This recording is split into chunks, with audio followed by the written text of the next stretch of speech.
alihi wa sahbihi ajma'in. Wa ashhadu an la ilaha illallah wahdahu la syarika lah. Wa ashhadu anna Muhammadan abduhu wa rasuluh. Salawatu rabbi wa salamu alaihi wa ala alihi wa ashabihi wa man sara ala nahjihi wa stanna bi sunnatihi ila yaumiddin. Alhamdulillah, puji syukur kita haturkan kehadirat Allah Subhanahu wa taala di malam ini, walaupun sudah malam di luar ya, karena kajiannya ditaruh di luar. Jenengan remen teng masjid napa teng Jawi ngeten niki, Pak? Hah? Kalau Bapak senang di dalam atau di luar, Pak? Luar dalam. Kalau ibu-ibu senang kajian di luar atau di dalam? Yang penting ngaji ngene. Alhamdulillah. Sebab menungso niku nek kagungan forum pengajian, berarti dia punya tempat untuk bisa membimbing dirinya. Wonten setunggalipun pesan yang pernah disampaikan oleh Imam Hasan Al-Basri. Piyambak niku ulama zaman tabi'in. Ngendikane Imam Hasan Al-Basri, laulal ulama lakanan nasu kal bahaim. Andaikan bukan karena ulama, maka menungso niku kados dene kewan. Manusia seperti binatang. Dia nggak tahu bagaimana cara untuk bisa menjadi hamba yang benar. Dia nggak ngerti bagaimana cara dalam mencari nafkah yang benar. Halal haram nggak ada aturan, itulah binatang. Tapi karena kita punya aturan yang perlu kita pelajari, sehingga orang yang masih mau belajar itu tanda bahwasanya dia adalah orang yang pingin untuk jadi lebih baik. Karena itu Nabi SAW mengatakan, may yuridillahu bi khairan yufaqihu fiddin. Sapa sing Allah kehendaki dadi wong apik, Allah jadikan dia orang yang paham dalam masalah agama. Selanjutnya, dalam mempelajari materi agama secara umum itu ada dua. Yang pertama, belajar materi yang baru. Yang kedua, menambah materi yang sudah pernah dipelajari. Maksud kula ngeten niki. Kadang nyuwun sewu, ada sebagian orang yang kalau diajak belajar untuk sholat, aku wis bolak-balik sholat kok sik kon sinau sholat. Wis hafal. Saking ngapale sampe nek sholat cuwepet, Pak. Sehingga sholat 21 rakaat tarawih 7 menit pletas, Pak. Masya Allah. Alasannya apa? Wah, aku wis hafal. Tapi dia tidak ada upaya untuk memperbaiki bagaimana cara sholat yang benar. Makanya ketika ada orang yang dia tidak mau membuka diri untuk mempelajari dengan alasan sudah sering dilakukan, dengan alasan itu sudah tiap hari aku lakukan, bisa jadi kebiasaan ibadah yang dia kerjakan tidak berkualitas tapi dia nggak sadar. Karena itu nggak ada istilahnya rugi nalikane sinau, walaupun materinya sudah pernah dipelajari. Saya yakin mungkin Bapak Ibu berkaitan dengan masalah sholat sudah sering belajar, baik dari sisi fikihnya, maupun dari sisi khusyuknya, maupun dari sisi tazkiyatun nufus, dan dari sisi-sisi yang lain. Cuman yang namanya ilmu kalaupun diulang itu tidak membosankan. Makanya Nabi SAW kalau beliau ceramah itu sering kali beliau ulang-ulang. Sehingga jenengan misalnya baca Quran, nyuwun sewu nggih, dalam Al-Quran kisah Nabi Musa itu ada berapa kali, Pak? Orang hitung ya, Mas. Saking banyaknya. Sehingga Allah Subhanahu wa taala sering mengulang-ulang kisah Nabi Musa. Allah sering mengulang tentang cerita surga, tentang cerita neraka. Nggak ada ceritanya kok nek diwaca ulang bosen, ini nggak ada. Sebab yang namanya ilmu kalaupun diulang itu tidak membosankan. Beda dengan dagelan. Lawak nawa dagelan sekali mendengar ger gitu ya. Nek diulang pripun? Wis tahu. Sebab dagelan itu bukan ilmu. Ilmu itu sesuatu yang serius. Makanya kalau ada orang misalnya pinter dagel, tapi kok dia kehabisan bahan, itu stres, Pak. Sehingga ada banyak sekali ya testimoni dari para pelawak itu bingung karena dia tertekan untuk bisa menciptakan lawakan yang baru. Sebab lawakan yang sudah pernah kok diulang, nanti dia akan kehilangan pemirsa. Dia akan kehilangan pendengar. Beda dengan ilmu. Ilmu itu diulang-ulang, tidak ada istilah membosankan. Sampai wonten salah satu sahabiyat yang pernah menceritakan tentang pengalamannya mendengarkan khutbah Jumat Nabi SAW. Sahabiat ini mengatakan seperti ini. Ma hafidtu surata Qaf illa min fi Rasulillahi sallallahu alaihi wasallam khina yakhtubu yaumal Jum'ah. Tidaklah aku menghafal surat Qaf kecuali melalui lisan Nabi SAW ketika beliau sampaikan saat Jumatan. Masya Allah. Mau modal ngerungokno saking seringnya sampai apa? Berarti kira-kira pripun niku? Diulang-ulang. Khutbah Nabi SAW itu sering diulang-ulang. Nah, ini sebagai pengantar sehingga nyuwun sewu kok kita bahas dengan tema hati-hati dengan sholatmu. Sing dihati-hati apone to, Mas? Sing jenenge sholat ya wis biasa kaya ngono. Pembahasan mong wis diulang-ulang. Mungkin ada komentar seperti itu. Yang namanya ilmu tidak ada istilah membosankan ketika diulang. Baik. Nah, berikutnya kita mau membahas tentang masalah kualitas sholat. Yang diberi judul di depan, hati-hati dengan sholatmu. Kenapa seperti ini perlu kita bahas? Sebab ada ancaman yang disebutkan oleh Allah dalam Al-Quran. Ternyata ancaman itu kanggone wong sing sholat. Kok ancaman berlaku bagi orang yang sholat, Pak? Wong sing jenenge wong sholat niku kan nglakoni ibadah, kok malah diparingi ancaman. Ayate jenengan sedaya sampun apal. Wailun lil musallin alladzina hum fi salatihim napa an salatihim. Kok dadi ragu? Ayo coba dibuka mushafnya. Alladzina hum an salatihim sahun. Wailun lil musallin, cilaka wong sing salat. Alladzina hum an salatihim sahun, yaitu orang yang an salatihim sahun, yang lalai dari salatnya. Jadi saha itu dalam bahasa Arab artinya lupa. Saha itu ada dua, Pak.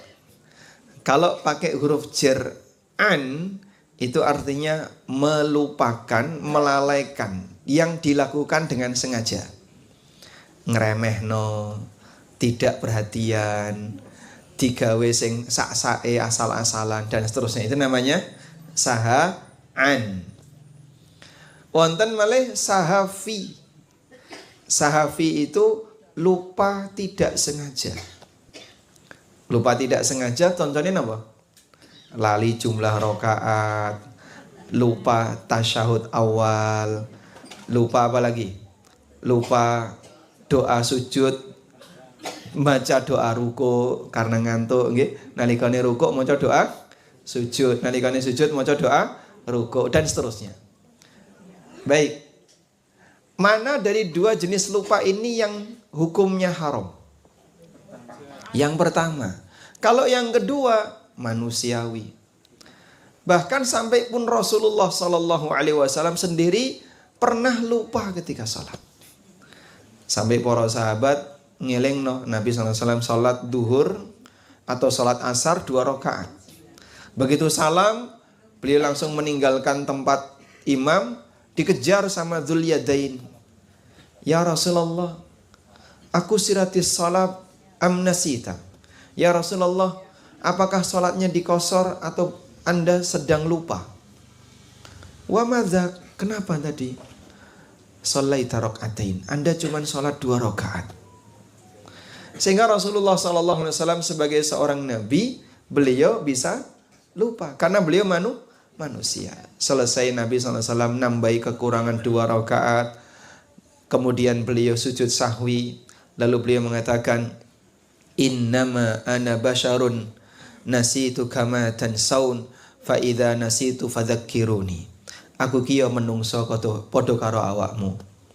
Aku iso lali kados ini awakmu iso lali. Saya bisa lupa sebagaimana kamu lupa.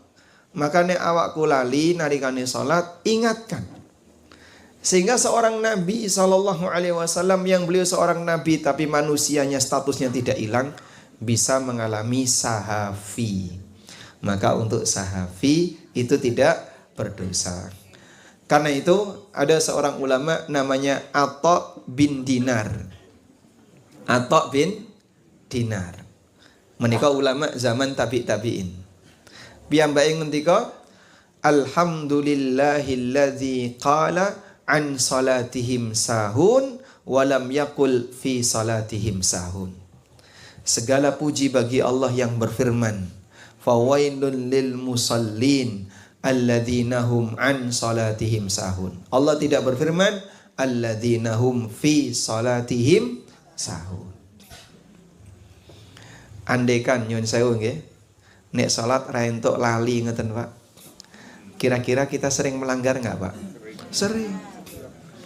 Hampir kadang setiap sholat nyuwun sewu Mas, pikiran niku nggih melayu neng ndi.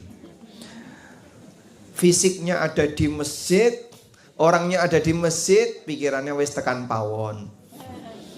Ana sing wis melayu neng mall, ana sing wis melayu neng pasar dan seterusnya. Sehingga sampai kadang membuat dia itu lupa jumlah rakaat. Wong sholat subuh mung 2 rakaat lho lali. Sholat subuh lho Pak. Baik. Tapi yang namanya sahafi ini tidak dilarang. Sebab yang namanya lupa itu manusiawi. Nah, namun di sana ada sahaan. Nah, sahaan inilah yang tercela. Yang diberi ancaman oleh Allah Subhanahu wa taala dalam Al-Qur'an, fawailun lil musallin. Cilaka wong sing salat. Alladzina hum an salatihim sahun, yaitu orang yang melalaikan salatnya. Kados ini apa Pak? Orang yang melalaikan salatnya. Al-Hafidz Ibnu Katsir rahimahullah menyebutkan beberapa keterangan ulama dalam tafsirnya tentang makna melalaikan salat. Niki kula wacana nggih. Yang pertama, mereka yang tidak salat sama sekali. Sehingga alladzina hum an salatihim sahun, makna yang pertama adalah ora gelem nglakoni salat. Seperti ya rasa ada mungkin tonggone kita, tetangga kita ada yang seperti itu Pak nggih. Tonggo masjid tapi ra tau ngrambah masjid. Krungu adzan paling banter wong coronge ning tonggone masjid. Tapi dia tidak pernah datang ke masjid dan enggak pernah sholat. Tapi nek pas kurban ya moro. Wah, itu beda perhitungan Mas. Nek ngelakoni sholat buatan purun, tapi pas ada kegiatan yang ada dagingnya, ada makanannya, gelem teko. Dan seperti ini cukup banyak di masyarakat kita. Mohon maaf ya, ada banyak orang yang punya pikiran seperti ini. Sholat ya podo wae nek ra nyambut gawe rantuk duit. Utangku ya ora lunas-lunas. Lah apa rumangsane sampeyan nek ra salat terus uripe iso kepenak. Kita punya tugas yang diperintahkan oleh Allah Subhanahu wa taala yang itu berlaku bagi seluruh hambanya, di mana semuanya punya kewajiban untuk melaksanakannya. Aqimus shalah, yaitu menegakkan salat. Sehingga kalau dia adalah manusia, maka dia berkewajiban untuk salat. Baik. Ini makna yang pertama. Alladzina hum an salatihim sahun, tafsir yang pertama adalah tidak mau salat. Dan ini tafsir Ibnu Abbas radhiyallahu anhu. Yang kedua, makna alladzina hum an salatihim sahun adalah mereka yang melaksanakan salat setelah habis waktunya. Sehingga salatnya ditunda-tunda sampai mepet-mepet, akhirnya gak sempat. Nyun sewu nggih. Wis mlebu waktu asar dolanan manuk. Nanten ngabur napa? Doro. Ngabur doro. Sampai kapan, Pak? Sampai maghrib. Kadang masih ingat, aku urung sembahyang, aku urung sholat. Langsung mulai. Wis meh jam 5:30. Maghrib setengah 6. Yang seperti ini sampai akhirnya dia dapat 1 rakaat adzan maghrib.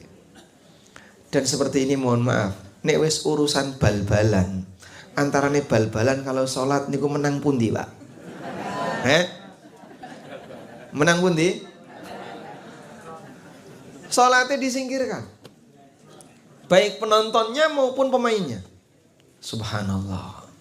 Seperti inikah olahraga?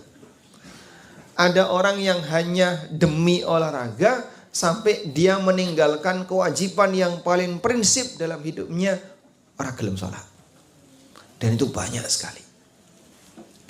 Karena itu Bapak Ibu yang dimuliakan Allah, Allah Subhanahu wa taala menceritakan tentang khamr dan judi. Di surat Al-Maidah Allah sebutkan ada 10 alasan kenapa khamr dan judi itu dilarang. Salah satunya kata Allah Subhanahu wa taala, wa yasuddakum an dzikrillahi wa anis shalah. Khamr dan judi itu dijadikan alat oleh setan untuk menghalangi kalian dari zikrullah dan dari salat. Sehingga kenapa ini dilarang? Karena orang yang minum khamr atau orang yang main judi itu akan dihalangi oleh setan untuk zikrullah dan melakukan salat. Nah, sekarang ada satu hal yang baru yang kondisinya podo karo khamr lan judi. Napa niku? Bal-balan. Hanya demi bal-balan sampai membuat orang itu lupa dari ingat Allah dan bahkan meninggalkan salat. Yang saya nggih, kul alhamdulillah. Wonten mboten, Pak? Ada 1000 siji sing ngoten niku, Pak ya. 1000 banding 1. Rata-rata kalau misalnya gol atau jatuh atau apa-apa tiba innalillahi wa inna ilaihi raji'un. Apakah seperti itu penontonnya? Andaikan penonton sepak bola itu mayoritas muslim, Masya Allah, subhanallah, Masya Allah, subhanallah. Kayak nggak yakin saya kalau mereka berzikir. Mau gol, lihat orang jatuh, lihat orang ketendang, dia tidak zikir. Adanya apa? Komentar.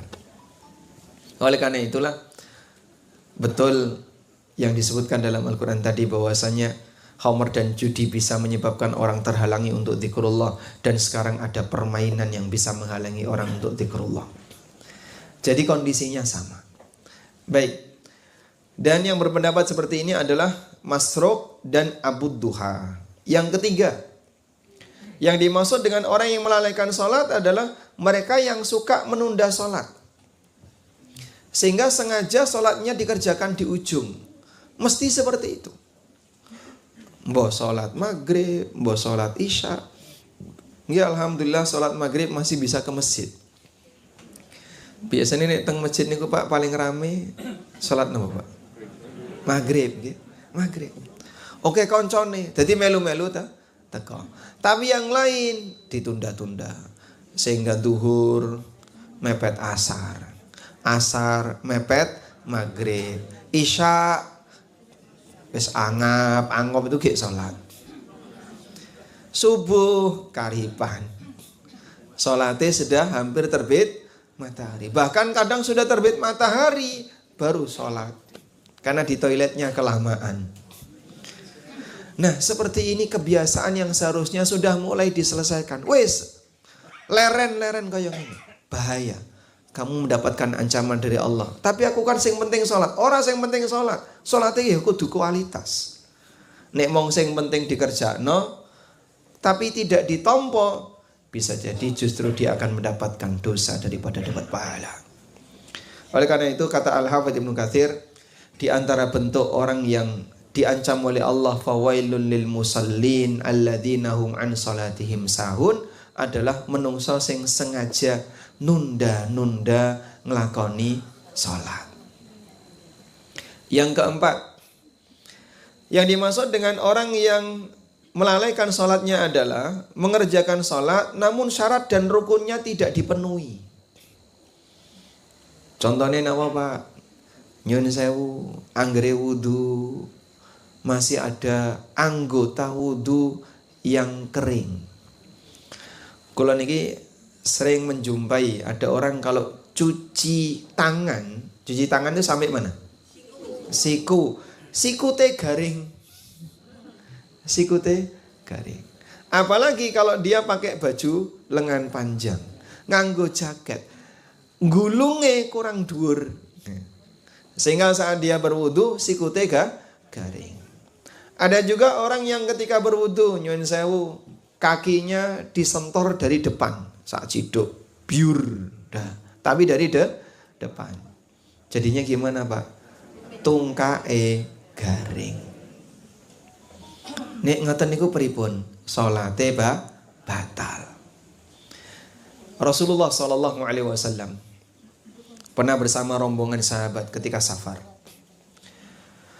Lalu ketika itu mereka nyari air nggak nemu, sampai akhirnya ketika sudah mendekati waktu sholat mau habis barulah mereka ketemu air. Akhirnya saat mereka berwudu, bagian kaki itu cuman diusap. Sehingga Nabi SAW melihat dari kejauhan, wah itu tumit-tumitnya pada kering semuanya. Beliau teriakkan dari jauh, wailun lil aqabi minan nar. Ciloko tungkak-tungkak mlebu neraka. Celakalah tumit-tumit yang akan masuk neraka. Wailun lil aqabi minan nar. Celakalah tumit-tumit yang akan masuk neraka. Kenapa? Nek wudu tumite garing. Akhirnya para sahabat mencuci kaki mereka sampai semuanya dibasahi, karena mencuci kaki itu batasnya sampai mana?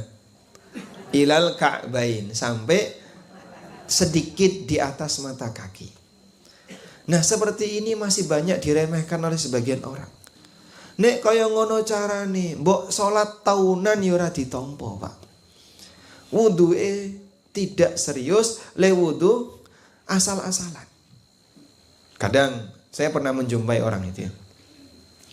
Dia cuci tangan, cuci muka, cuci kaki, usap kepala. Terus takkan ini, Pak, kuali. Yang penting wis kok Mas. Kok yang penting wis? Lah wudu nek kuali pripun? Ya batal. Sehingga dia cuci kepala itu sambil bergerak menuju ke musola. Selesai cuci kaki, terus dia usap kepala menuju ke musola. Bapak wudunya kebalik. Tidak apa-apa, yang penting sudah. Lah kok kaya ngono, Masya Allah. Sampai sudah diingatkan saja dia sudah gak mau berubah.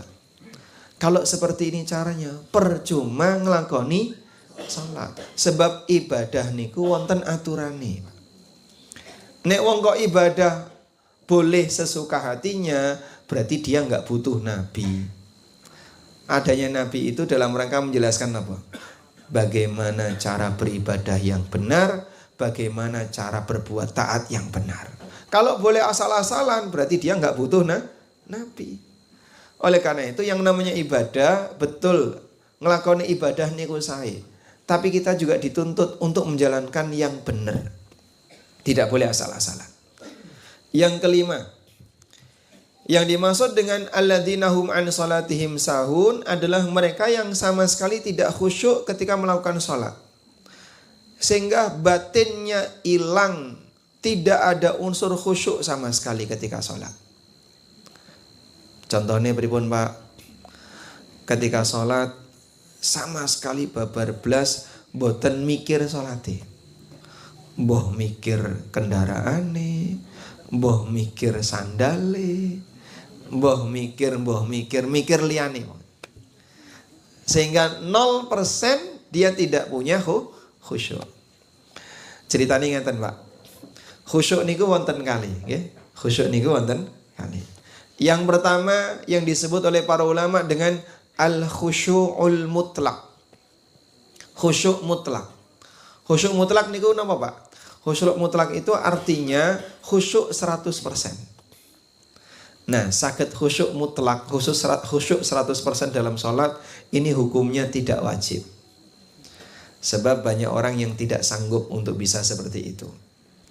Bahkan Nabi SAW memberikan toleransi bagi orang yang ketika sholat tapi tidak khusyuk, tidak bisa khusyuk mencapai 100%. Kata beliau, wa innal abda la yansarifu min salatihi wa ma kutiba lahu illa nisfuha au thuluthuha au rubu'uha au khumusuha au sudusuha au subu'uha dan seterusnya ila usyriha. Ada orang yang dia melakukan salat dan selesai salat dia hanya mendapatkan ganjaran setengahnya, sepertiganya, seperempat, seperlima, seperenam, seper, sampai beliau sebutkan 1/10. Mungkin ada di antara kita yang ketika salat dapat ganjaran 1/100. Wonten sing nglakoni salat ganjarannya mung 1/1000. Tergantung dari apa? Kualitas sholatnya. Baik kualitas fisiknya maupun kualitas khusyuknya. Yang kedua, ada yang disebut dengan mutlakul khusyuk. Kalau tadi apa yang pertama? Khusyuk mutlak. Yang kedua apa? Mutlakul khusyuk. Mutlakul khusyuk ini kenapa Pak? Ada unsur khusyuk dalam sholat. Nah, untuk mutlakul khusyuk niku hukumnya wajib. Apabila sholat itu 100% gak khusyuk, maka sholatnya batal.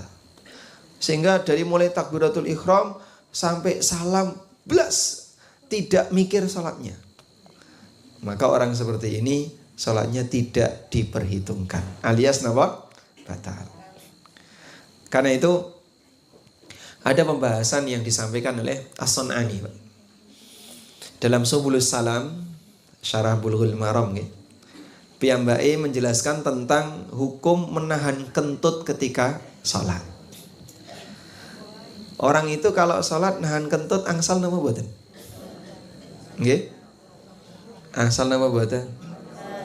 Mboten. Anggere kudu ngentut dilos nih. Engko bolak-balik wudu. Tergantung napa nih, Pak? Nggih? Tergantung tekanannya. Menahannya. Nggih. Niki Amir As-Sun'ani rahimahullah ngasih penjelasan. Jadi kata beliau, orang yang menahan kentut ketika sholat itu ada dua. Jika tekanannya besar, tenaga dalamnya Masya Allah, sehingga menyebabkan dia itu memikirkan kentutnya. Mulai takbiratul ihram sampai salam saya dipikir mau kentut, maka batal salatnya. Ini berdasarkan sabda Nabi SAW, la salata bihadratit ta'am wala huwa yudafi'uhul akhbathan. Tidak ada salat ketika makanan sudah dihidangkan, dan tidak ada salat sambil menahan ingin buang hajat. Ngampet terus. Mulai takbiratul ihram itu sebenarnya sudah datang tuh tenaga dalamnya itu. Tapi diampet terus. Sampai salam langsung pluncing. Kalau seperti ini, nggih nyuwun sewu, salatnya tidak sah. Kenapa? Karena dia tidak khusyuk 100%. Yang kedua, ada kentut yang dorongannya tidak kuat. Jadi misalnya ditahan sebentar, hilang. Metu meneh. Tahan lagi, hilang lagi. Sehingga kadang jedul, kadang hilang, kadang jedul, kadang hilang. Jadi kan nggih ngoten niku, Pak. Insyaallah. Saya tidak cerita pengalaman pribadi ya. Itu pengalaman kita bersama. Boleh nggak seperti ini? Boleh. Bahkan ada sebagian orang yang kita sarankan, jenengan nek pengen ngentut tahan. Karena kalau tidak, aku nek pengen ngentut tak los sih. Terus piye? Ya wudu. Balik sholat meneh, pengen ngentut lagi, dilos lagi, bolak-balik wudu. Sekali sholat bisa wudu 5 kali.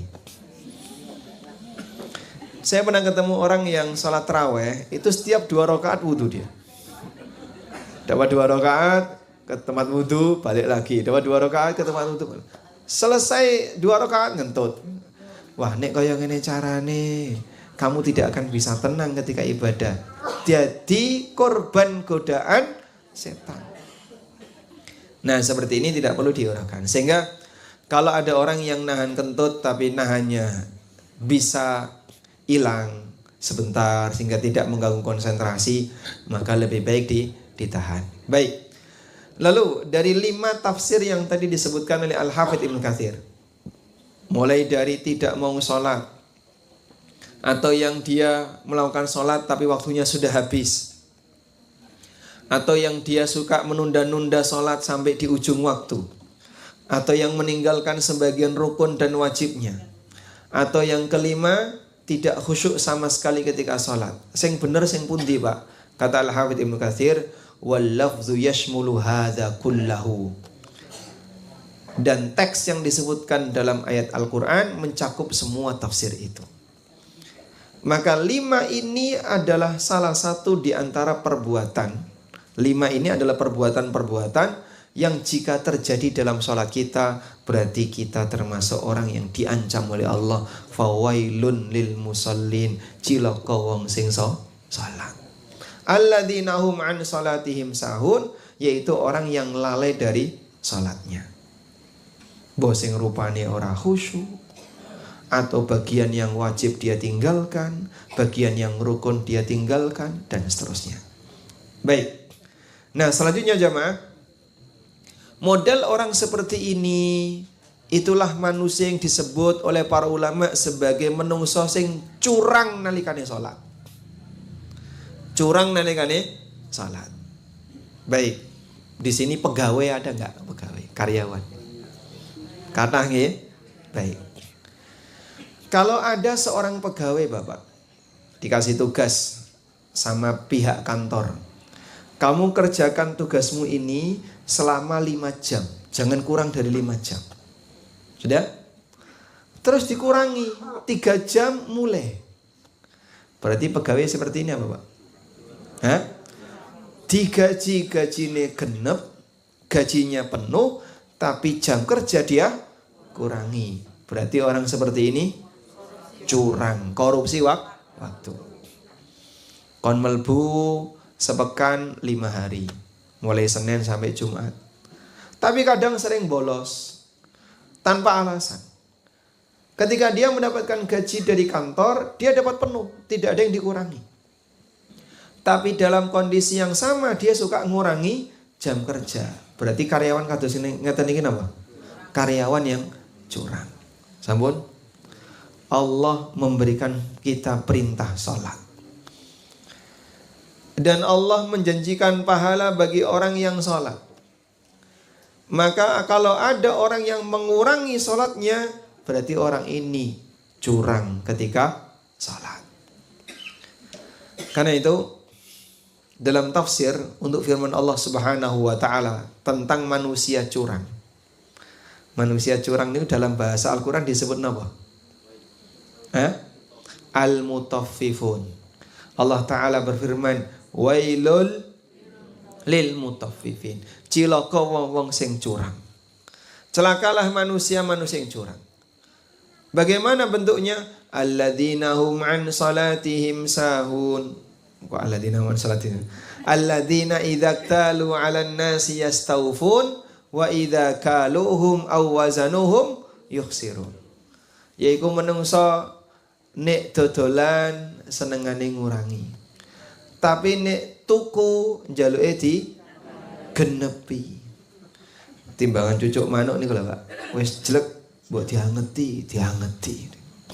Padahal wis jelek. Itu kalau beli. Tapi kalau jual sukanya apa? Mengurangi. Nggih. Nyuwun sewu. Jenengan nek tumbas gorengan mendet piyambak niku milih sing gedhe napa sing cilik? Nggih? Sing gedhe. Niku selisih pinten senti to, Pak? Antarane sing gedhe karo sing cilik niku, Pak. Hah? Moh, mboten enten setunggal senti, Pak. Mata itu loh, saking jelinya dia bisa melihat perbedaan selisih 2 mili. Iki sing gedhe di mak. Masya Allah. Nah itu contoh ya.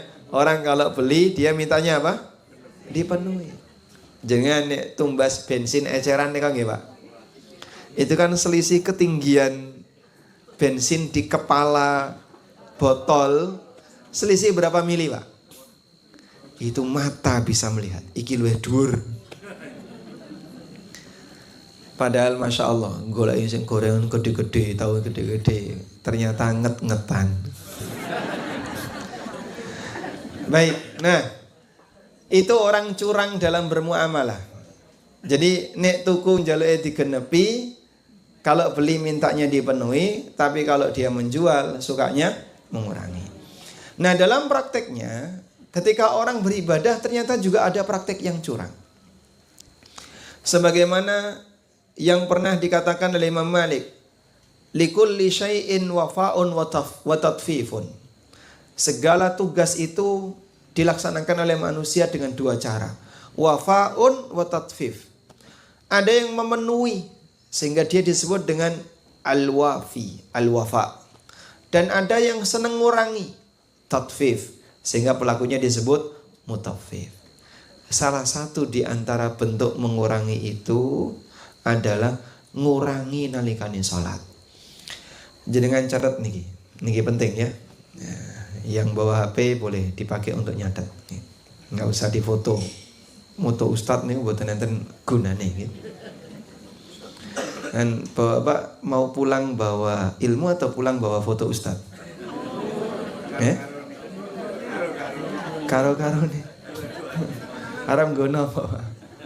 Nggih, sekarang dicatat ya. Salman Al-Farisi radhiyallahu anhu.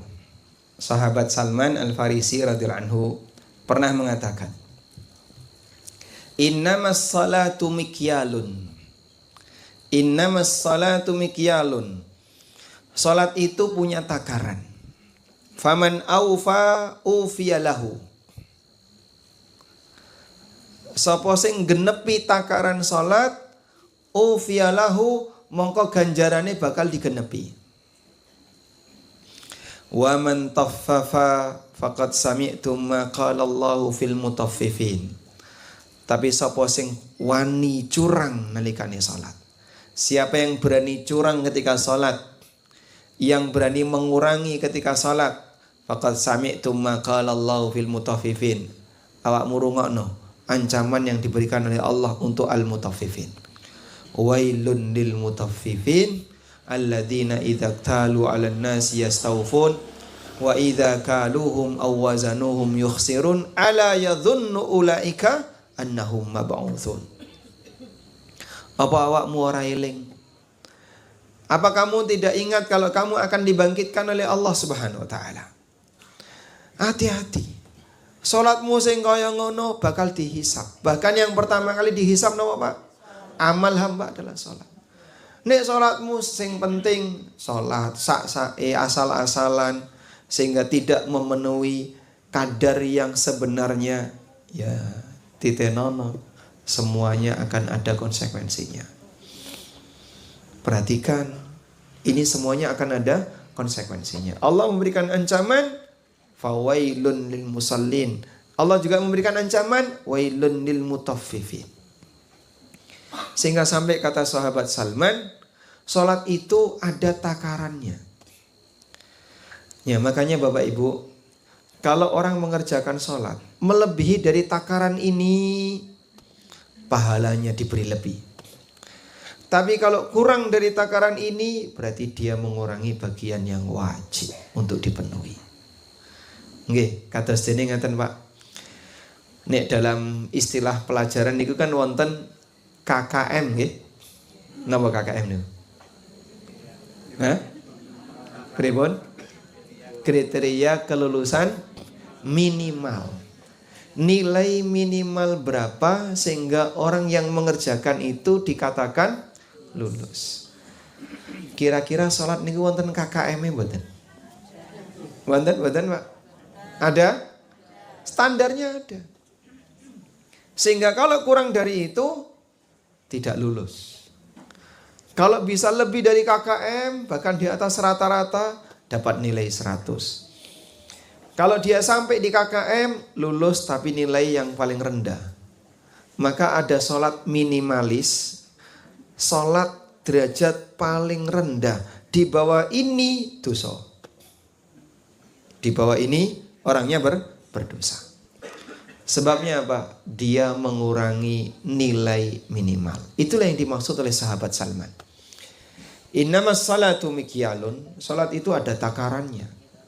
Ora iso kok asal salat, sing penting waton salat, yang penting asal salat, tidak bisa. Ada takarannya. Karena itulah dulu para ulama memahami. Kok ono wong sing salat tapi ternyata dia sengaja tidak melakukan dengan maksimal, maka lebih dekat dapat dosa daripada dapat pahala. Ya. Karena orang seperti ini dia sengaja melakukan pelanggaran. Ya. Dia sengaja melakukan pelanggaran. Baik. Nah, terus bentuknya apa Pak? Orang yang mengurangi sholat itu Pak. Nah sekarang kita akan ceritakan ya beberapa contoh orang yang mengurangi sholat. Yang pertama adalah mengurangi kadar rukun. Mengurangi kadar rukun itu tegese tidak tumak nina. Sehingga ketika dia melakukan sholat, dia kurangi sholatnya. Ruku durung sempurna, wis tangi. Gitu. Ada orang yang rukuknya itu lebih dekat ke posisi berdiri daripada posisi nunduk. Gitu. Jadi dia ketika rukuk gini, Allahu Akbar ngeten iki, Pak. Lebih dekat ke posisi berdiri. Padahal piyambake masih bisa turun lebih bawah. Nah, kalau sampai orang itu rukuk, antara posisi dia berdiri dengan posisi dia rukuk lebih dekat ke posisi berdiri, berarti dia mengurangi salat. Dia mengurangi salat. Sebaliknya, ada orang ketika iktidal durung jejeg ngadeg medun. Sami Allahu liman hamidah, Allahu Akbar. Pak, wong iktidal kok ngono to, Pak? Sampeyan itu durung ngadeg. Engko kan medun meneh to, Mas. Mindun gawe ini timbangane munggah medun. Jadi saya efisiensi, Masya Allah. Sehingga dia ketika Sami Allahu liman hamidah itu mau jengat saite medun. Nah, seperti ini pripun? Mengurangi salat. Rasulullah sallallahu alaihi wasallam pernah memberikan peringatan untuk orang seperti ini. Kata beliau, aswa'un nasi sariqatan alladhi yasriku min salatihi. Maling sing paling elek iku maling salat. Kalau dalam bayangan orang kan sering bilang maling sing paling jelek itu maling negara, Mas. Ngono sing luwih elek meneh. Maling sing paling elek, pencuri yang paling jelek adalah orang yang mencuri ketika salat. Monggo para sahabat takon. Qalu ya Rasulullah, wa kaifa yasriku min salatihi? Ya Rasulullah, pripun to kok wonten tiyang maling nalikane salat? Wong salat ku ya ora iso njukuk barange wong liya. Kok maling salat? Lalu kata Nabi SAW, la yutimmu ruku'aha wa la sujudaha, au qala la yuqimu sulbahu fir ruku'i was sujud. Yang dimaksud orang yang maling ketika salat adalah dia tidak menyempurnakan rukuk dan sujudnya. Nalikane nglakoni rukun tidak sempurna. Sujud itu dahi belum mendarat wis tangi. Lho Pak, jarine diwaca ping 3, subhana rabbiyal a'la ping 3. Kula niki nggih sampun. Ha nggih. Jenengan nalikane turun sujud, Allahu Akbar, subhana rabbiyal a'la, subhana rabbiyal a'la, terus tangi. Maca subhana rabbiyal a'la niku dibaca saat bergerak turun. Sehingga belum waktunya mendarat, bahkan kadang enggak nyentuh, durung nutul wis tangi. Ya bener ngakune maca ping 3, tapi dia baca dalam proses bergerak, perjalanan menuju sujud. Kalau seperti ini caranya, percuma sholat. Ini orang yang dapat dosa nalikane sholat karena dia sengaja melakukan sholat tapi rusak sholatnya. Baik. Termasuk juga dalam hal ini adalah orang yang tidak sempurna ketika i'tidal. La yuqimu sulbahu fi ruku'i wa sujud. Dia tidak mengangkat sulbinya ketika bangkit dari rukuk dan sujud. Sehingga ketika i'tidal masih nekuk. Ketika duduk di antara dua sujud, dari sujud Allahu Akbar, durung lungguh Allahu Akbar. Padahal kan duduk di antara dua sujud. Jenengan itu belum duduk. Orang seperti ini sholatnya batal. Kenapa? Karena dia meninggalkan rukun. Nyun sewu, saya ketemu orang seperti ini dan beliau usianya 70-an tahun. Jadi waktu itu saya sholat jamaah di sebuah masjid di luar ya, bukan di kampung tempat tinggal kami. Terus ada simbah-simbah. Yuswane nggih, kurang lebih 70. Nah, selesai sholat, piyambake sholat sunnah. Saya ketahuannya kan beliau sholat sunnah cepet. Terus tak tunggu nih. Wah ini beresiko ini. Kok nek dielingno nyampluk, ya resiko saya. Nggih nyuwun sewu berkenalan, setelah itu saya sampaikan. Ya, nyuwun sewu simbah. Jenengan nek salate kados ngaten niki nggih keliru. Ya, karena saya perhatikan tadi dari rukuk ke i'tidal itu belum bangkit. Sami Allahu liman hamidah gini. Terus langsung turun. Terus cuma nutul. Nah, kalau seperti ini caranya, sholatnya batal. Usianya sudah 70 tahun. Tapi seperti itu sholatnya percuma. Coba saya bacakan peristiwa berikut ini. Yang namanya dakwah itu memang beresiko, Pak. Tapi seperti inilah ngelingno wong niku nggih. Ngoten niku nggih, kadang dimusuhi oleh orang yang diingatkan. Jangankan orang lain, kadang wong tua ning anak saja kadang pekewu. Engko aku nek sing ngomong nesu ngilang teko omah. Itu padahal orang tua kepada anak lho, Pak. Sampai kadang ada sebagian orang tua yang mau negur anaknya, pripun? Isin rawani. Pekewu. Maju mundur. Itulah resiko amar ma'ruf nahi mungkar. Amalnya para nabi ngaten niku. Amar ma'ruf nahi mungkar. Baik. Sahabat Hudzaifah Ibnul Yaman radhiyallahu anhu. Sahabat Hudzaifah Ibnul Yaman itu punya gelar sahibu sirrin Nabi sallallahu alaihi wasallam. Pemilik rahasia Rasulullah sallallahu alaihi wasallam. Suatu ketika beliau pernah melihat ada orang yang sholat tapi mengurangi kadar sholatnya. Yaitu tidak sempurna ketika rukuk dan sujud. Dan gerakannya cepat.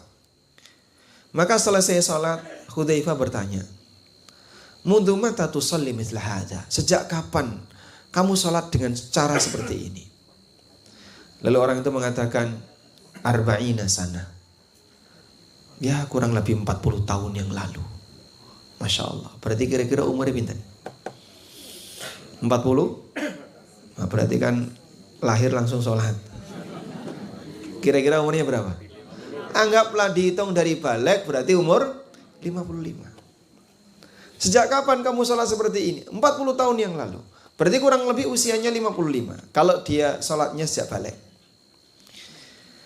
Lalu Hudzaifah mengatakan, "Ma shallaita mundu arba'ina sana."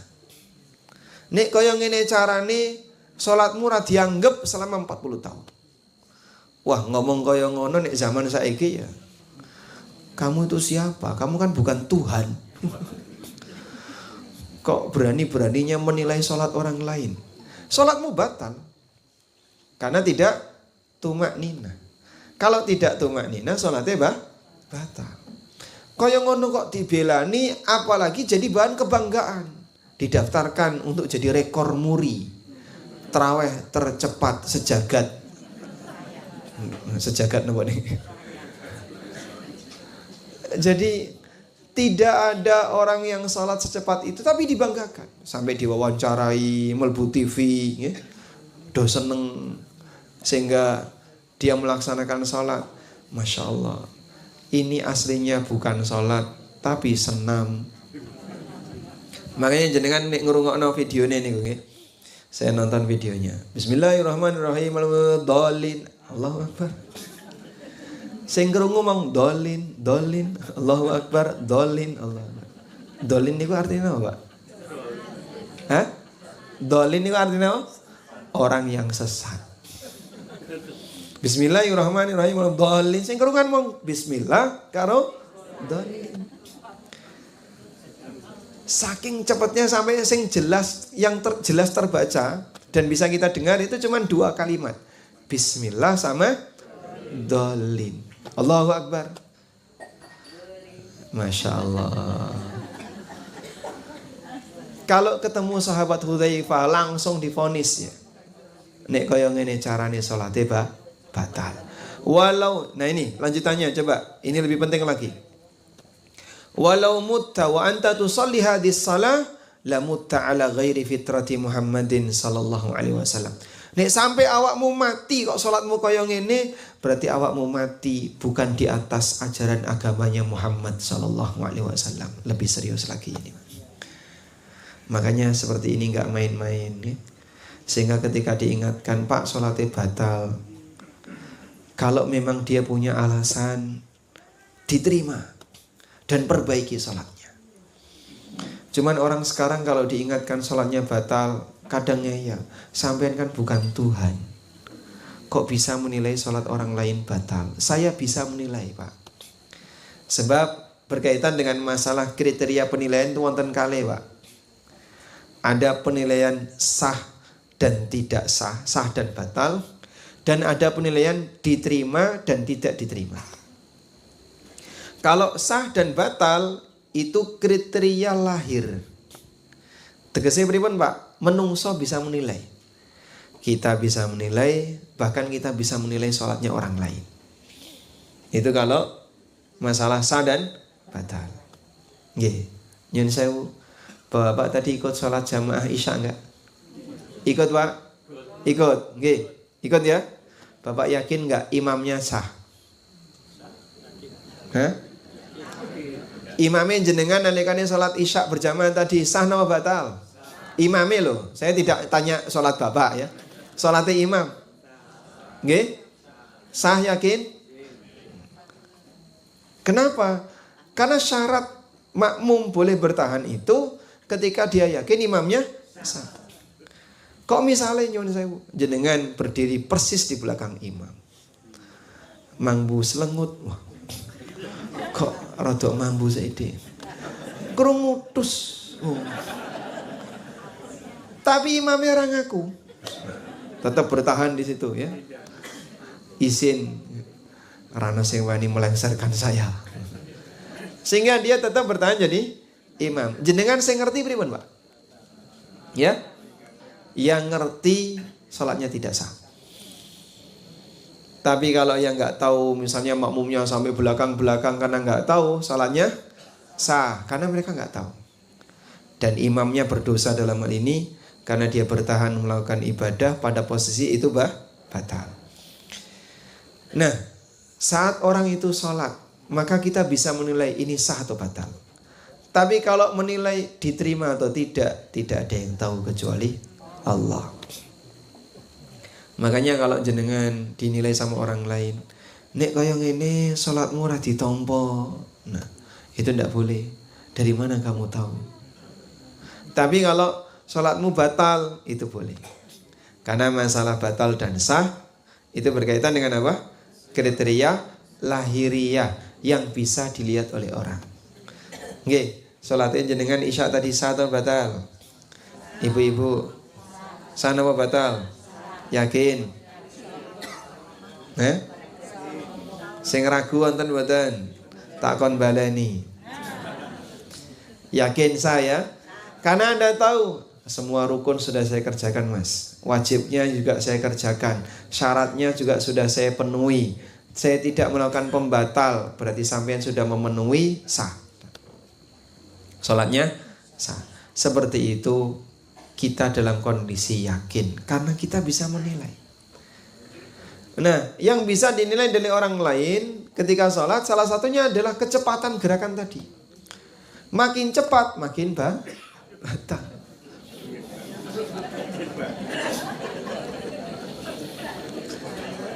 Sholat lo kok cepet-cepetan itu susu apa? Sehingga kalau dia sholatnya sangat cepat sampai tidak tumaknina, maka sholatnya batal. Ada sebuah hadis dari Abu Hurairah radhiyallahu anhu. Satu ketika Nabi SAW bersama para sahabat di dalam masjid. Tiba-tiba ada orang masuk masjid ngelakoni sholat 2 rakaat.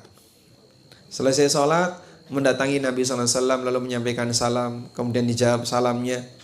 Kemudian Nabi SAW mengatakan, "Sholli fa innaka lam tusolli." Baleni sholatmu, ulangi sholatmu, karena tadi sholatmu batal. Diulangi lagi. Selesai sholat, fa shalla kama shalla. Dia sholat, mengulangi sholat tadi sama persis sebagaimana sholat sebelumnya. Cepat. Akhirnya menghampiri Nabi SAW, lalu beliau ngasih nasihat yang sama. Sholli fa innaka lam tusolli. Ulangi sholatmu, sholatmu batal. Sampai berapa kali? 3 kali. Setelah 3 kali, sahabat ini menyampaikan kepada Nabi SAW, "Ya Rasulullah, la uhsinu ghaira hadha, fa'allimni." Ya Rasulullah, kula boten saged sholat sing luwih apik timbangane niki. Tolong ajari aku. Masya Allah. Ngeten niku Pak, tabiatnya para sahabat. Kita nggak kebayang ini ono wong zaman sak menika Pak. Dinasihati, "Pak, nyuwun sewu salate Bapak batal, sampean baleni." "Apa? Baleni? Aku kon baleni salat." Dikandani malah nesu. Dikasih tahu baik-baik malah emosi. Sehingga sahabat sampai diminta 3 kali itu nggak emosi dia. Sampai posisi yang ketiga baru kemudian nyerah. Sing salah niku nopo? Kula niku mboten saged salat sing luwih apik timbangane niki. Fa'alimni, tolong ajari aku. Akhirnya Nabi SAW ngajari salat. Nah, praktek ini disebut dengan hadis musi fi salatihi. Orang yang salah ketika salat. Kemudian Nabi SAW mengajarkan salat minimalis. Dan ternyata penyebabnya adalah orang ini tidak tumaknina. Nalikane rukuk dan sujud cepet. Nggih? Makanya orang kalau rukuk dan sujud cepet, salate batal. Berarti pripun Pak sing nika tarawih kok cepet niku? Nggih batal.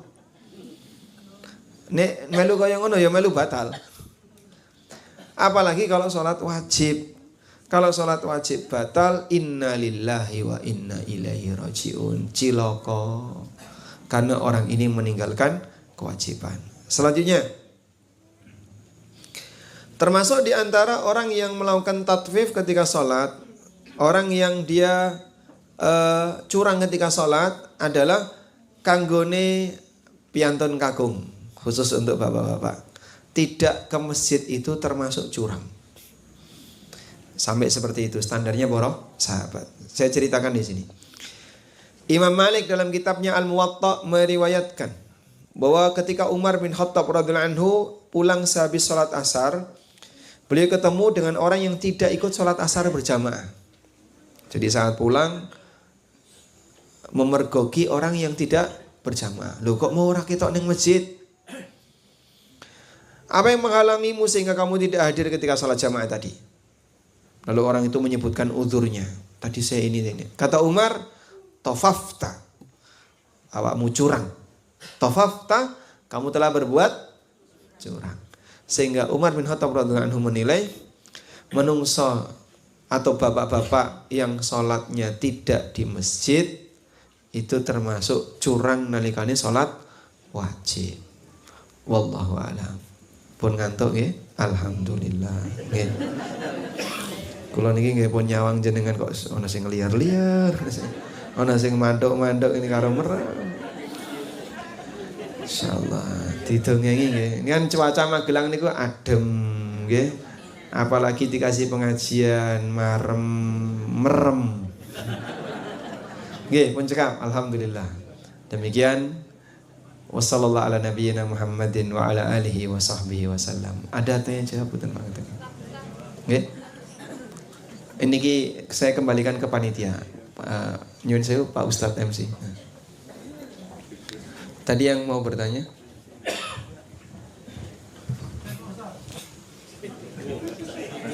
Assalamualaikum warahmatullahi wabarakatuh. Waalaikumsalam.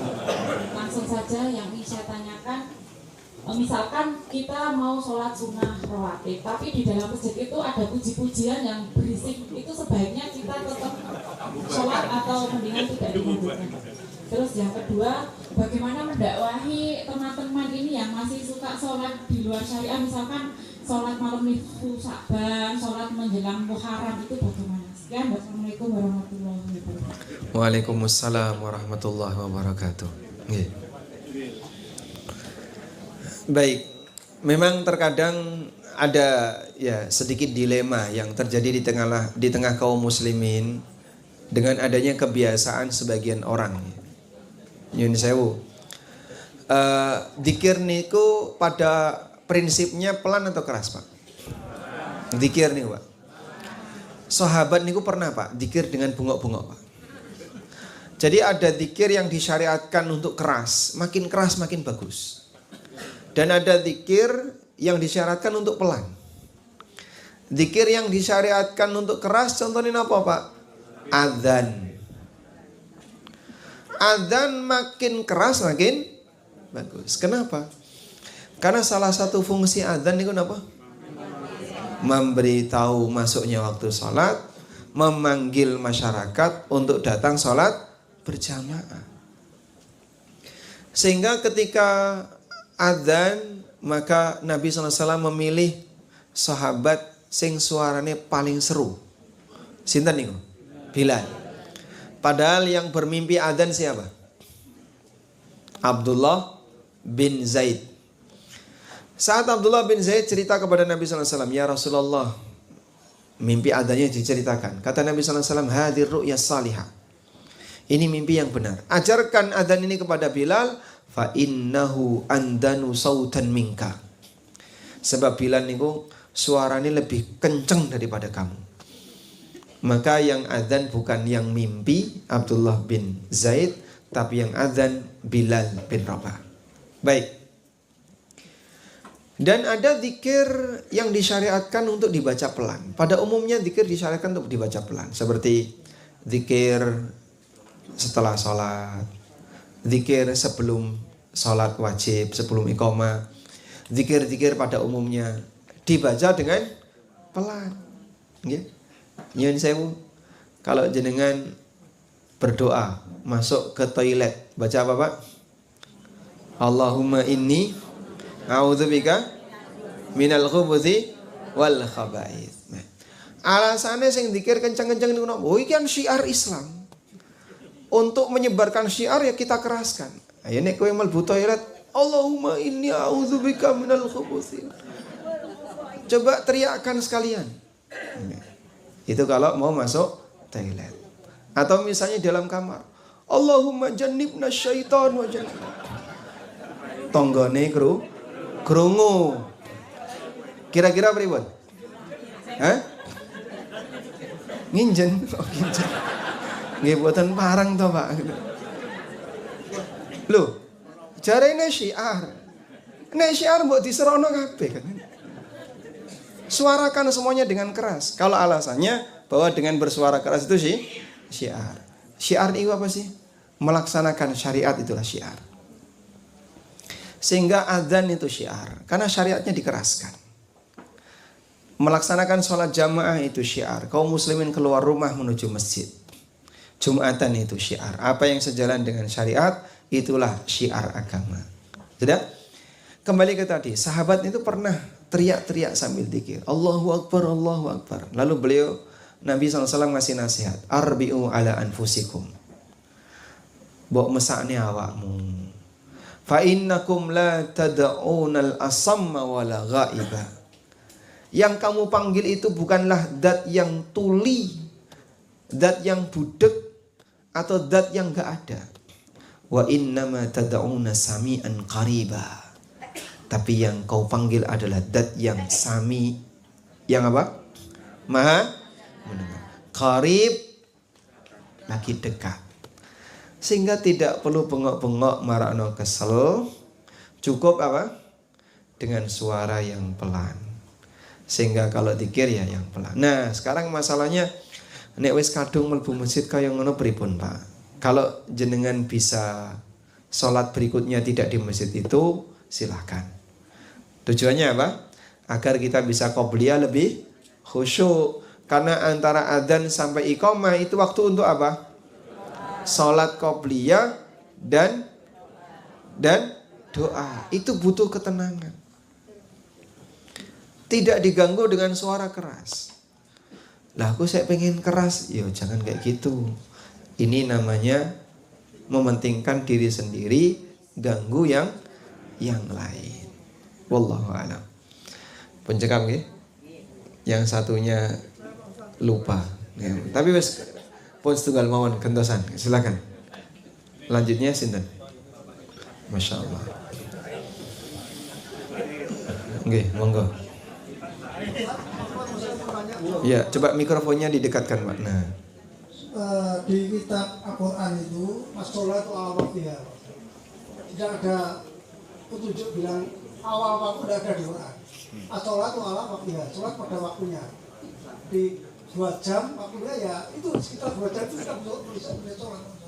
Bukan awal waktu, bukan. Di Quran. Terus yang satu wudu, orang wudu pakai sepatu. Nggih, nyun sewu. Kalau yang pertama berarti nggak ada pertanyaan, Pak ya? Untuk pakai sepatu, nggih. Nggih. Iya. Siap. Nggih. Sampun jawab. Masya Allah, baik. Baik. Jadi as-salatu ala waqtiha tidak ada dalam Al-Quran, Pak ya? Kalimat itu tidak ada dalam Al-Quran. Itu hadis. Hadis riwayat Bukhari.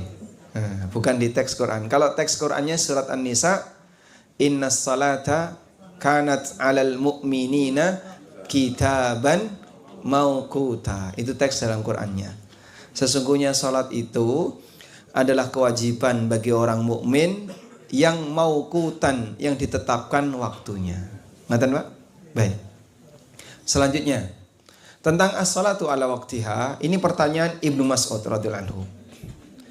Ketika beliau bertanya kepada Nabi SAW, ya Rasulullah, ayul a'mali afdal? Ya Rasulullah, amal apa yang paling afdal? Kata Nabi SAW, as-salatu ala waqtiha. Salat yang paling amal yang paling afdal adalah salat tepat waktu. Ala waqtiha artinya on time, bukan in time. On time bukan in time. Salat on time. Salat on time itu gimana? Salat yang tepat waktu. Kalau ada orang yang salat dan dia memang masih di rentang waktunya, tapi sengaja nunda-nunda, itu masuk kategori salatnya wong munafik. Kok ngoten, Pak? Ada hadisnya. Rasulullah SAW pernah bersabda dalam hadis riwayat Muslim. Orang munafik itu diceritakan oleh Allah. Nyun sewu, wong munafik niku salat napa mboten, Pak? Salat. Allah berfirman, innal munafiqina fid darkil asfali minan nar. Wong munafik niku wonten ning kerake neraka. Di ayat yang sebelahnya, wa idza qamu ilas salati qamu kusala yuraunan nasa wala yadhkurunallaha illa qalila. Wong munafik niku nanglikane salat qamu kusala, males-malesan. Yuraunan nas ditambah riya, wala yadhkurunallaha illa qalila, dan tidak berzikir kepada Allah kecuali sedikit. Jadi kali-kali salat ora khusyuk babar blas. Niku salate wong munafik. Nah, Nabi SAW pernah cerita tentang salatnya wong munafik. Tilka salatul munafik, tilka salatul munafik. Kaya ngono salate wong munafik. Kaya ngono salate wong munafik. Ya jelis yarkubu syamsa, wong leha-leha santai nyawang jam. Yarkubu syamsa, lihat matahari. Hatta idza gharabat baina qarnai syaitan. Sampai nalikane srengenge itu baru mau tenggelam, naqara arba'an. Orang ini mematuk 4 kali. Tegese pripun? Cepet. Sehingga ketika matahari sudah mau tenggelam, artinya apa? Sudah mau masuk waktu maghrib. Ngelakoni 4 rakaat kata Nabi sallallahu alaihi wasallam kaya dene pitik nyucuk nakara. Nakara itu artinya mematuk. Notol ping 4. Tegese pripun? Cepet. Moko wong sing salat kok iki senam dudu salat. Tuwaga patuwaga. Ngoten nggih, Pak? Apa gunane? Yang disebut oleh Nabi sallallahu alaihi wasallam tilka salatul munafik. Maka salahnya orang munafik ketika salat, 1, nalikane salat waktunya ditunda. Sehingga memang betul di Al-Qur'an tidak ada kok Pak kalimat salat di awal waktu, enggak ada. Kalau di Quran adanya salat ditetapkan waktunya, kitaban mauquta, kewajiban yang ditetapkan waktunya. Cuman disebutkan dalam hadis, salat yang terbaik adalah ala waktiha, yang on time. Nah, yang on time ini ada yang terbaik dilakukan di bagian awal dan secara umum seperti itu. Dan ada salat yang baik dilakukan di akhir karena sebab tertentu. Apa itu? Isya. Nabi SAW pernah secara sengaja beliau nunda salat isya sampai pripun? Tengah malam. Bukan sampai subuh ya. Bukan sampai mepet subuh, tapi sampai tengah malam. Sehingga anak-anak sudah pada tidur, ibu-ibu sudah pada tidur.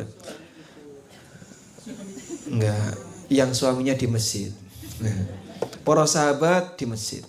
Umar bin Khattab radhiyallahu anhu ngetuk rumah Rasulullah SAW. Ya Rasulullah, qad namatin nisa wasibyan. Ya Rasulullah, ibu-ibu dan anak-anak sudah pada tidur. Kok jenengan belum keluar untuk ngimami sholat isya?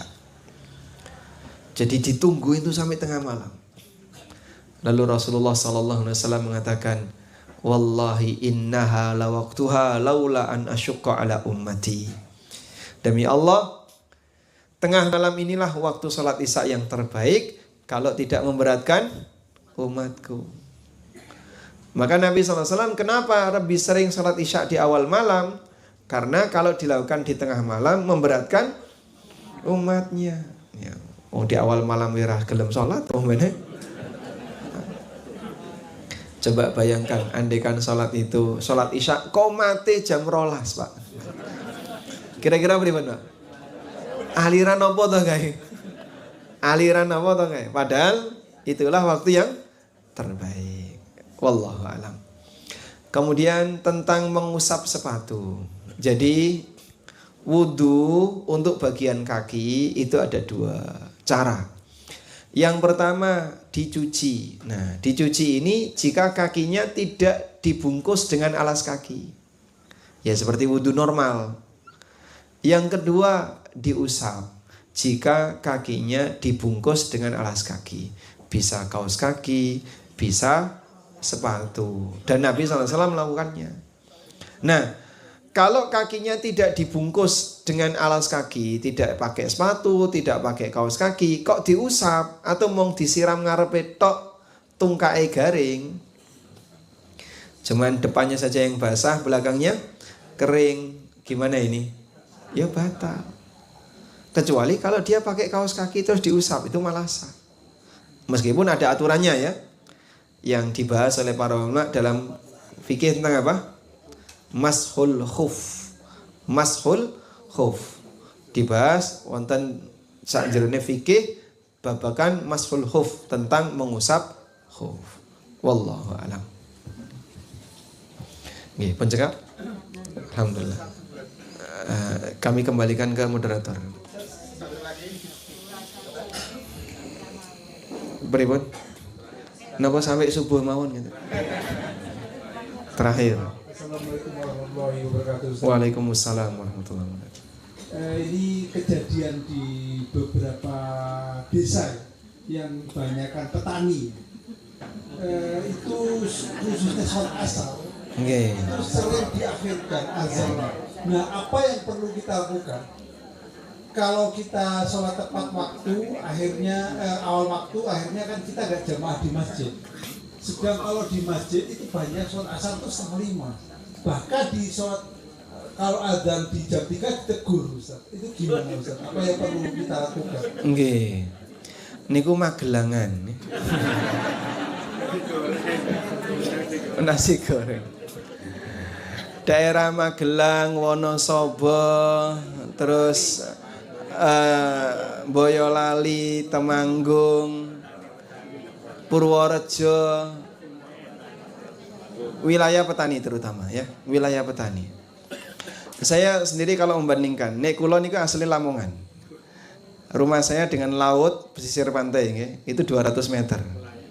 Di kampung nelayan. Saya kalau boleh membandingin antara semangat ngibadai wong segara karo wong gunung niku benten, Pak. Kalau orang laut sregep. Jadi 5 waktu ya sesuai waktunya. Ora ono kok ceritane ditunda niku mboten.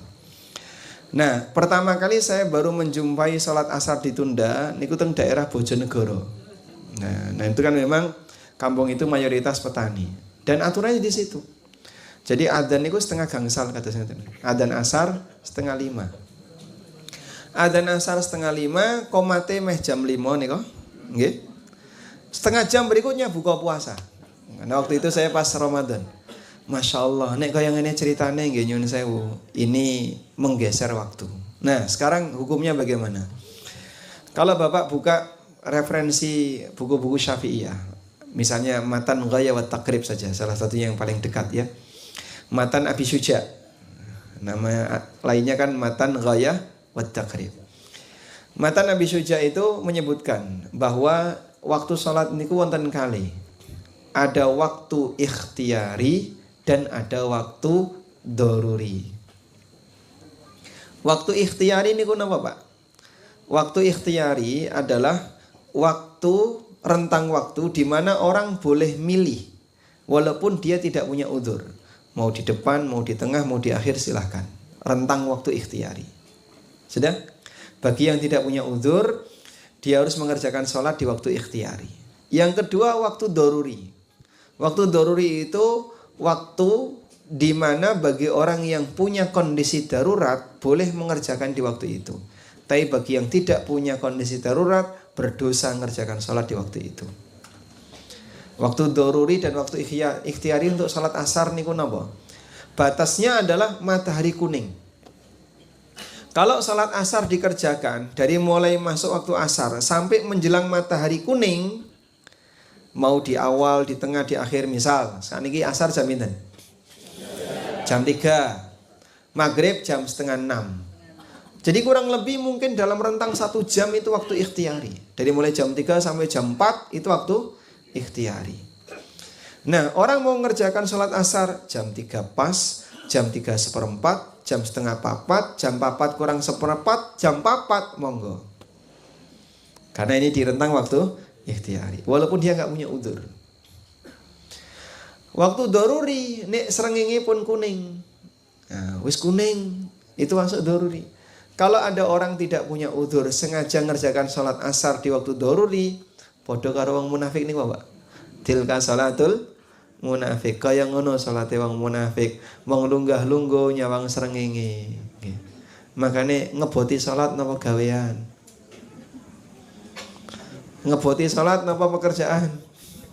Hah? Gawean. Dadi ngeten niku Pak. 4:30 adzan, jam 5 komat.